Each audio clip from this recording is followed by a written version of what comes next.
gente Zona Gamer, ¿cómo están? Estoy aquí en el booth de Alien Isolation con Al, el director creativo de Alien Isolation. Hey, Mr. Al, how are you? Yeah, good. This is fantastic.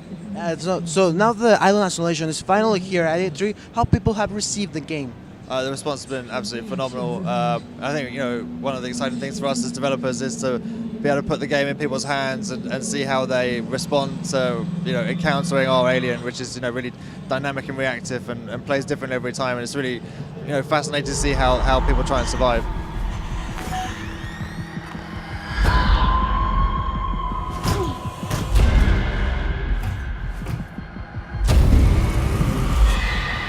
Tell us a little bit more about Alien Isolation. Well, this is the Alien game that we've always wanted to play. Again, a game that goes back to the roots of the series, back to kind of Ridley Scott's Haunted House in Space. It takes a completely different approach to video games within the franchise. I think games previously had been really inspired by Aliens and the kind of James Cameron experience, which is totally cool.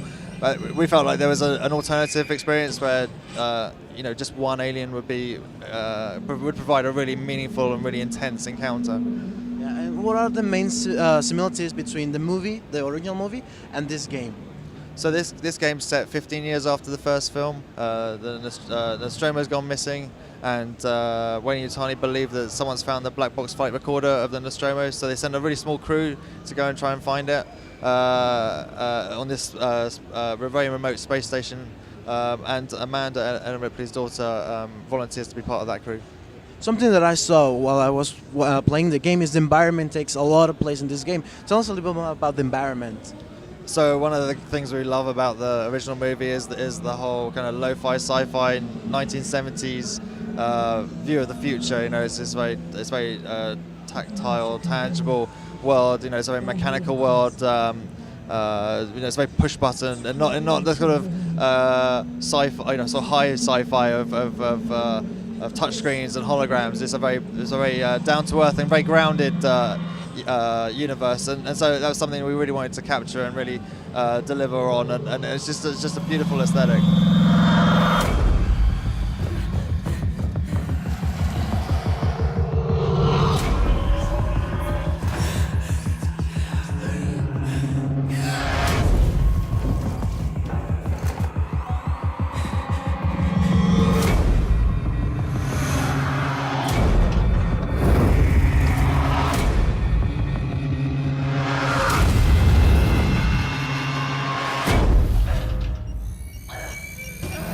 Now the important thing about Alien, the alien itself, is he's going to move different every time we play, or what's the dynamic between the alien in the game? Yeah, so we realized early on that we couldn't have an alien that ran under any kind of scripts or patterns, because if you started to learn its behavior, it wouldn't be scary anymore.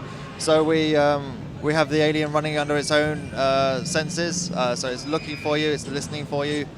Which means, and that's what drives its behavior. So it means that every time you play, it plays differently, and so that's really exciting for us. I mean, we play the game every day, and we've been working on this game for a long time. But even we get scared, and we yelp, and we can have our hearts thumping away. And do you have any weapons to defend yourself for this alien?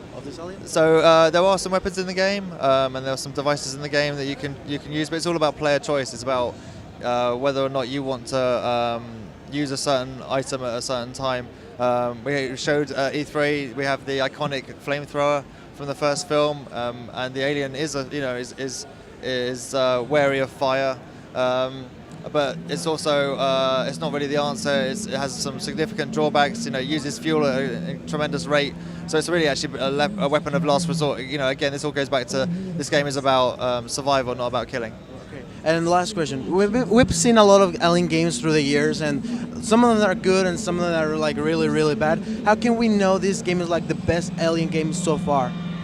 Well, I mean, we've been working on this game for a long time, and so I think we're coming from the point of view this is the game that we wanted to make. We're taking the games within the franchise in a completely different direction. It's a completely new experience. It's a completely unique experience. I mean, it hasn't been done before, and the response we've had so far has been absolutely phenomenal. Ahí lo tienen, gente Zona Gamer, ya lo escucharon directamente al director creativo. Seguimos con más aquí en la E3 2014. Hasta la vista. Thank you very much, Mr. Al. Thank you.